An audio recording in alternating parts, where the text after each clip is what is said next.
सत्य की खोज से जुड़े हुए सभी साधकों का हार्दिक अभिनंदन।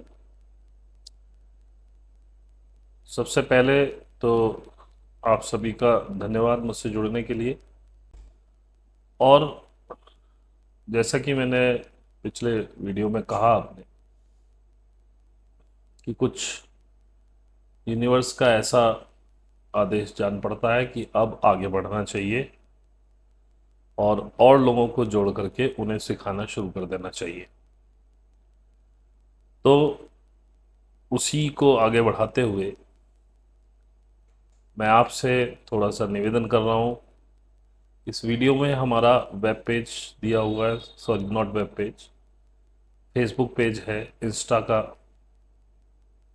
पेज है। प्लीज़ वहाँ पर अपना फ्रेंड रिक्वेस्ट भेजिए और इंस्टा को फॉलो कीजिए। और मैंने आज तक कभी लाइक और शेयर नहीं कहा करने के लिए, क्योंकि मैं अपने आनंद में था और मैं भी कुछ सीख रहा था। लेकिन अब से मैं आपसे निरंतर अपील करूंगा कि आप लाइक और शेयर कीजिए। यहाँ पर भी, फेसबुक पर भी जो पोस्ट आएंगी, इंस्टा पर भी, जो जितना कर सके। ऐसा कोई हार्ड एंड फास्ट रूल नहीं है, लेकिन ये आपकी जिम्मेदारी भी बनती है। यदि आपको लगता, अगर आप वैसे ही आए हैं एंटरटेनमेंट के लिए और आप सिर्फ टाइम पास करके चले जाते हैं और आपको मेरी वीडियोस में कुछ भी नहीं मिलता, तो मैं कुछ नहीं कर सकता। लेकिन यदि आप मानते हैं कि ये व्यक्ति कुछ जानता है और कुछ बताने की कोशिश कर रहा है और लोगों को की कुछ सेवा कर रहा है अपनी बातों से, अपने विचारों से, अपने मार्गदर्शन से, तो कृपया इसे लाइक जरूर कीजिए और शेयर भी कीजिए, ताकि अपनी अपनी फेसबुक पेज पर डाल दीजिए। नहीं तो मेरी ही फेसबुक पे फ्रेंड रिक्वेस्ट भेजिए, वहाँ से शेयर कर दीजिए। जितना आप लाइक, कमेंट और शेयर करेंगे, उतनी यूट्यूब की एल्गोरिथम इसको आगे बढ़ाएगी, आगे भेजेगी, लोगों तक भेजेगी।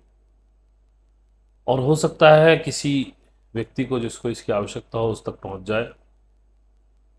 तो मैं समझता हूं आपने लाइक कर दिया होगा, और सब्सक्राइब करना चाहें तो सब्सक्राइब भी कीजिए।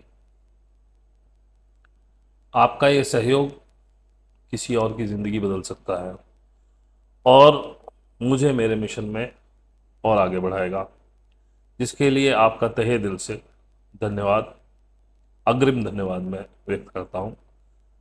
अब मैं एक और सूचना दे दूं कि आने वाली 19 तारीख को, संडे है 19 मई का, एक हम ओपन मीट कर रहे हैं। उसका हम बैनर भी लगा रहे हैं, बराबर अपने फेसबुक पे भी लगा रहे हैं, इंस्टा पे भी जा रहा है, यूट्यूब के दोनों चैनल्स पे जा रहा है। तो आप या आपके मिलने वाले जिनके कोई भी सवाल अपनी ज़िंदगी से लेकर, बेकार के सवाल तो नहीं इधर उधर के, लेकिन अपनी ज़िंदगी में कहीं फंसे हैं, कोई प्रॉब्लम है, कुछ भी आप डिस्कस करना चाहें, उस 19 तारीख को 1:45 से दोपहर को एंट्री शुरू होगी। 2 बजे हम उस मीट को शुरू कर देंगे। 2 बजे से बियॉन्ड वो मीट चलेगी। अब कब तक चलेगी ये आपके पार्टिसिपेशन और सवालों के ऊपर है, लेकिन मैं इतना कह सकता हूँ कि अगर वो 5 घंटे भी चलेगी तो मैं उससे पीछे भागने वाला नहीं हूँ। आपके सवालों के निरंतर आपको उत्तर मिलते रहेंगे जब तक आप सवाल करते रहेंगे। तो आज का वीडियो जो है वो शुरू करते हैं। अब मेरे साथ कुछ युवा सन्यासी हैं। युवा से मतलब बच्चे ही समझो, 18 साल के, 19 साल के, 26 साल तक के, शादी वादी नहीं हुई है। अब मैं हमेशा कहता हूँ शादी करो, बच्चे पैदा करो, करने ही पड़ेंगे, क्योंकि बिना सारे अनुभव लिए आगे नहीं बढ़ पाओगे। वो परिपक्वता नहीं आ पाएगी जब तक परेशानियों में नहीं उलझोगे। लेकिन हाँ, तुम पहले से जुड़ गए हो तो तुम्हारी राह बड़ी आसान हो जाएगी। कि वो अनुभव आ रहे होंगे और तुझे जो डिटैचमेंट सिखाया उसके हिसाब से वो तुम उन परेशानी में घिरोगे तो सही, लेकिन वो परेशानियां तुम्हें छू नहीं पाएंगी, बस तुम उन्हें साक्षी भाव से ऑब्जर्व करोगे और अपना अनुभव लोगे। ना दुख होगा ना सुख होगा, राह बड़ी आसान हो जाएगी। लेकिन अगर कोई सन्यासी, मैं तो सन्यासी कहूँगा जो मेरे साधक हैं, कोई सन्यासी ये सोच रहा है कि मैं शादी ना करूं, तो भाई तुम चूक जाओगे सारे अनुभव लेने। क्योंकि मेरी नज़र में सन्यासी कुछ और है। मेरी नज़र में सन्यासी वो नहीं है जिसने सब कुछ त्याग दिया है। मेरी नज़र में सन्यासी वो है जिसने सारे अनुभव किए, जिसके पास सब कुछ उपस्थित है, लेकिन वो डिटैचमेंट में है। वो अपने आप को अनुभव कर रहा है, उसको उपभोग भी कर रहा है, लेकिन उससे चिपका हुआ नहीं। जब चाहे तब छोड़ देगा। छोड़ते समय एक जरा सी तरंग भी ना उठेगी कि ये जा रहा है तो कैसे करो। लोगों को लगता है कि ये संसार बांधता है, लेकिन असलियत यह है कि तुम अपने ही लालच और मोह से इसमें बंधते हो, ये बांधता नहीं है। अगर तुम्हें इस संसार का उपयोग करना आ जाए, अगर तुम डिटैचमेंट में रहने लगो, तो देखना यही संसार तुम्हारी यात्रा में सहायक हो जाएगा। पॉइंट ऑफ व्यू बदला। कई साधक हैं हमारे साथ, कुछ कुछ लोगों से, कुछ मिलने वालों से, कुछ अपने घर के लोगों से बड़े परेशान थे, कुड़ते थे अंदर से। मन करता था गालियां देने का, कैसा आदमी है ये, छोड़ भी नहीं सकते। किसी का पति है, किसी की सास है, किसी की जेठानी है, कैसे छोड़ दोगे। अब अपने ही इस लालच, मोह, अलग तरह की सोच, बंधन महसूस हो रहा था वो संसार। जैसे उन्हें बताया कि यार ये तो बड़े सहायक लोग हैं तुम्हारे, ये तुम्हें सता रहे हैं, तभी तक तुम मेरे पास आए, इस संसार को जानने की इच्छा हुई, इस परमात्मा से मिलने की इच्छा हुई। अब पॉइंट ऑफ व्यू चेंज हो, अब वही सहायक हो रहे हैं। अब वो कुछ भी कहें तो वो थैंक यू बोलते हैं उनको। तो इस संसार से भागने से कुछ मिलेगा नहीं। भागो मत, जागो, देखो असलियत क्या है। अब ये असलियत की आंख दिखाने वाला, तुम्हें ये सब दिखाने वाला कौन? वही तुम्हारा गुरु है, जो तुम्हें सब दिखा सकता है कि भैया ये कुछ नहीं है, इससे डरो मत, इससे मत भागो। आंखें खोल लो, सही चीज देखना शुरू करो, तो यही संसार तुम्हें सहायता करने लगेगा। वाइब्रेशन बदलो अपनी। आपको कोई नहीं मिलता, मेरे पास आओ। और जो मैंने अभी बातें कही आपसे, यदि आपको अच्छी लगी हैं, आपको इसमें कुछ सार दिख रहा है, तो please subscribe, please like, please share, please comment. और डिस्क्रिप्शन में मेरा फेसबुक पेज है, इंस्टा पेज है, प्लीज़ उस पर फ्रेंड रिक्वेस्ट भेजिए, इंस्टा को फॉलो कीजिए। आपका बड़ा आभार होगा। मेरी जो यात्रा है, जिसके लिए मुझे भेजा गया है, यूनिवर्स ने मुझे तैयार किया और कर रहा है, उसमें बड़ी सहायता हो जाएगी। क्योंकि आगे बढ़ना है, और लोगों तक भी पहुँचे। आप अकेले ही मज़ा क्यों ले? यदि आपको लगता है बस मैं ही आनंद ले रहा हूँ, तो भी आप स्वार्थी हुए। आपके कोई मिलने वाले हैं, उनके कोई प्रश्न है, 19 मई को हमारी ओपन मीट है, उसमें आप जुड़ सकते हैं। लिंक दिए हुए हैं, बराबर पोस्ट किए जा रहे हैं। अब एक बात पूछता हूं मैं आपसे, कभी पशु पक्षियों को देखा आपने पक्के मकान बनाते हुए, पक्के घोंसले बनाते हुए? बया का घोंसला बड़ा अच्छा माना जाता है, बड़ा डिज़ाइन से बनाती है, बड़ी मेहनत से, लेकिन उसमें भी उसकी आसक्ति नहीं होती, क्योंकि तिनके बाजार में खूब मिलते हैं, जंगलों में पड़े हुए मिलते हैं। हुनर उसके पास है बनाने का। वो एक बार घोंसला बनाती है, उसमें अंडे देती है, बच्चे होते हैं, उड़ जाती है। नेक्स्ट टाइम प्रवास पे निकल गई, नेक्स्ट टाइम आएगी, कोई खाली मिल गया तो पकड़ लेगी, नहीं मिला तो नया बना लेगी। हुनर उसके पास है, रॉ मटेरियल अवेलेबल है, फ्री। सोचो यदि वो पक्के घर बना लेते, अगर शेर अपनी एक पक्की मांद बना लेता तो शेर और शेरनी दोनों शिकार पे ना जा पाते, या तो उससे कहता कि भाई तू रुक जा जरा, कोई और शेर कब्जा ना कर ले, या अपने बुजुर्ग माता पिताओं को रखते वहाँ, सास ससुर को रखते वहाँ कि बाबूजी आप थोड़ा बैठो, हम शिकार करके ला रहे हैं, आपको भी दे देंगे, आपको भी ला के दे देंगे, आप परेशान मत हो, बस आप जरा घर की रखवाली करो। और इसको जरा अपने जो रोजमर्रा की आपकी जिंदगी है उसमें उतार के देखो, आप भी तो यही कर रहे हो। आप अपने माता पिताओं को, हालांकि पांचों उंगली एक जैसी नहीं होती, हर तरह के लोग हैं, मैं ये नहीं कर रहा हूं, मैं किसी पे पॉइंट नहीं कर रहा हूं, लेकिन अक्सर आप अपने बच्चों को माता पिता के पास छोड़ जाते हैं, पिताजी 3 घंटे मारे जरा पिक्चर देखने जा रहे हैं, ये दुखी करेंगे, आज हम जरा मार्केट जा रहे हैं, आप इन्हें रख लो, ये दुखी करेंगे। या बच्चों समेत भी कहीं बाहर खाने निकल गए, पापा आपका खाना बना के रख दिया हमने, मम्मी आपका खाना बना के रख दिया, हम आ रहे हैं।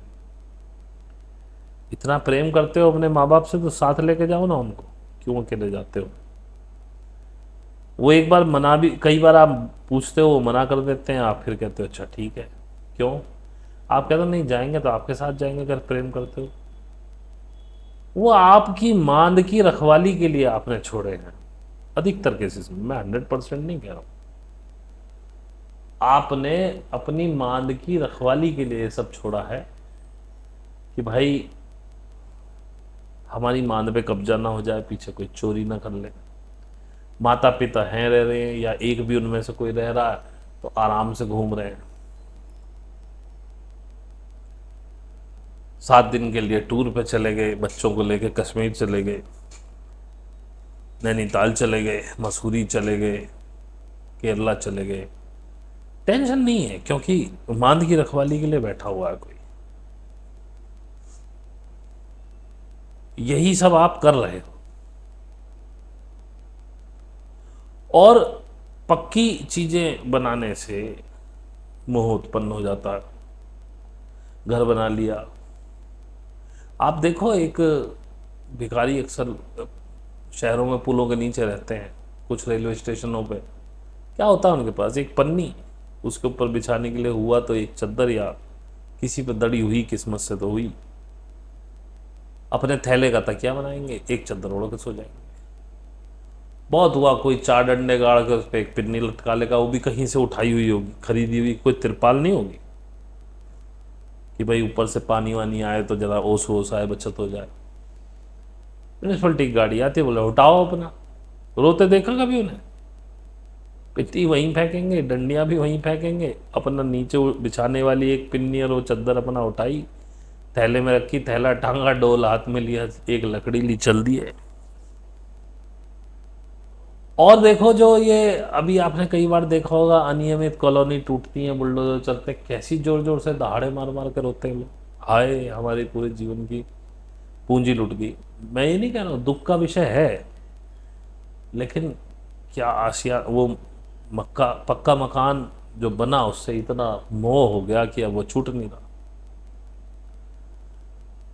इसके भाव को समझना, मैं ये नहीं कह रहा हूं कि आप मकान बनाने छोड़ दें, मकान बनाइए, पर उनसे चिपकिए मत, उनसे मोह मत कीजिए।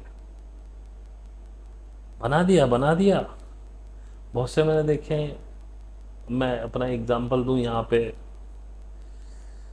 हमारे घर के बाहर नाला है, तो उसकी पटरी थी, पहले वो सबने पक्की कराई हुई थी, तो मैंने भी उस पर लेंटर करा दिया था, सब सही चल रहा था। कोई 7-8 साल बीते होंगे तो परवाना आया कि भाई ये सब टूटेंगे, इन पे आप टेम्परेरी चीज़ें रखिए ताकि ये साफ़ हो सके। हमने वो तोड़वा दी। एक बोला जी अभी तो बनवाई थी आपने। अरे भैया 7-8 साल हो गए, इसने हमने पैसे वसूल कर दिए, अब अगर गवर्नमेंट का अनुभव है तो अब मैं इसे रोऊं? गवर्नमेंट का ऑर्डर है, ये हटानी पड़ेगी। मैंने हटा दी, मुझे कोई अफसोस नहीं है, मेरे पैसे वसूल हो गए। फिर हमने टेम्परेरी लगवाया, वो लोहे का बनवाया, वो काफ़ी दिन रहा, वो भी 10-15 साल रहा। फिर गवर्नमेंट ने कहा जी हम नाला बनवा रहे हैं, अब हम खुद ही पटवाएं, वो हटवा लिया और उसे बेच दिया लोहे के कबाड़े के भाव में। अब उसने 10 साल सेवा कर दी, फिर भी पैसे दे गया, सीमेंट से बढ़िया रहा। सीमेंट वाली तो वो ईंटें सब बेकार हो गई, किसी काम नहीं आई। वो गिट्टी सरिया सरिया काम आया, बाकी सब बेकार हो गया, धूल हो गया।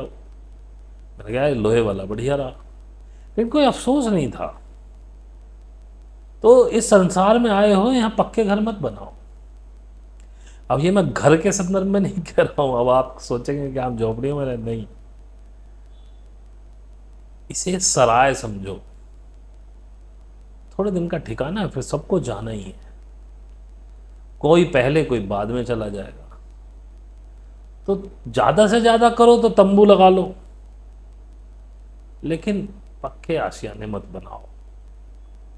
यानी कि मन में भाव हमेशा रहे कि मुझे जाना है इसे छोड़ के, मैं यहाँ टेम्परेरी किराएदार हूँ, एक ना एक दिन मृत्यु आएगी, मेरा घर छीन लिया जाएगा, ये हमेशा दिमाग में रहे,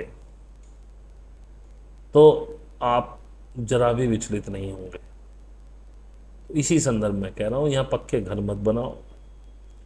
ज़्यादा से ज़्यादा हो, वैसे तो वही पन्नी वाला सिस्टम रखो, ज़्यादा बढ़िया, लेकिन ज़्यादा से ज़्यादा लगाओ तो तंबू लगा लो। और याद रहे कि भाई कभी भी बुलावा आ सकता है, जाना पड़ सकता है। तो किसी चीज़ में अपनी इतनी आसक्ति मत डालो कि उसे छोड़ने का दुख पैदा हो। ये आपकी चिपक, आपकी पकड़ ही आपको इस सिचुएशन में डालती है कि आप परेशान होते हो। कुछ भी चीज़ आपसे वापस ले जाती तो दुख होता है। आपका आपके पिता मर गए, आपका पति मर गया, पत्नी मर गई, आप रो रहे हो, बिलख रहे हो। क्यों? क्योंकि पक्का मकान बना लिया था, उसके साथ बहुत लंबे लंबे सपने देख लिए थे। और जो रोता अपने स्वार्थ को रोता है, कोई किसी को नहीं रोता। जो रोया किसी के मरने पे, वो स्वार्थ पे रोया आपने। ये तो मैंने देख लिया। पड़ोसी मरता है, क्यों नहीं रोते हो? क्योंकि उसका आपका कोई स्वार्थ का रिश्ता नहीं है, वो अपने घर, आप अपने घर। यदि आपने ऐसे ही संबंध बना के चले होते, आपने पक्के मकान ना बनाए होते, हमेशा ये होता कि भाई मृत्यु सत्य कभी भी आ सकती है, इसकी भी आ सकती है, मेरी भी आ सकती है, मेरे बच्चों की आ सकती है। बच्चा मर जाए तुम पागल हो जाते हो, हाँ हाँ तुमने क्या किया। मैं जैसा हमेशा कहता हूँ, दोनों मजे के लिए सेक्स किया, बच्चा पैदा हो गया, ठीक है, तुमने पाल दिया, उसका समय आया, मर गया, क्या कर सकते हैं। न तुम उसे जीवन दिया सा था, न तुम्हारे में वो ताकत थी कि इसे जीवन दे पाओ, न तुम में वो ताकत थी कि इसे मृत्यु से बचा लो या मृत्यु दे पाओ। जीवन भी उस परमात्मा ने दिया और मृत्यु भी उस परमात्मा ने दी। जैसे जीवन तुमने हंस के, लेकिन उस समय भी तुम बहुत खुश हुए थे। बहुत से लोग मैंने देखे हैं, बेटों की बड़ी तमन्ना रहती है उन्हें, और बेटे पैदा होने पे अपने कॉलर खड़े कर लेते हैं, ओ हमने पैदा कर दिया। अब अगर मृत्यु हो रही है तो बचा भी लेते, क्योंकि भाव जो उस समय अभिमान का, जो सुख का आया था, बेटा या बेटी पैदा होने पर, वो बेटा बेटी इतनी मान्य नहीं रखते, संतान पैदा होने। यदि उसे भी सहज स्वीकार किया होता कि ठीक है, हाँ परमात्मा की देन है, थैंक यू, और सहज ही जब वो जाता तो उसे भी सहज स्वीकार कर लिया होता कि ठीक है भाई, परमात्मा की इच्छा थी, चला गया। ऐसी वाइब्रेशन में जब आओगे तो परिपूर्णता में आ गए, फिर ना तुम्हारा कोई काम रुकेगा, ना तुम्हें कोई टेंशन होगी।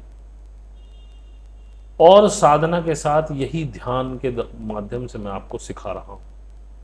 इसको सीखना है, डिस्क्रिप्शन में मेरा मोबाइल कर रहा हूँ, ईमेल आईडी है, टेलीग्राम आईडी है, मैसेज कीजिए।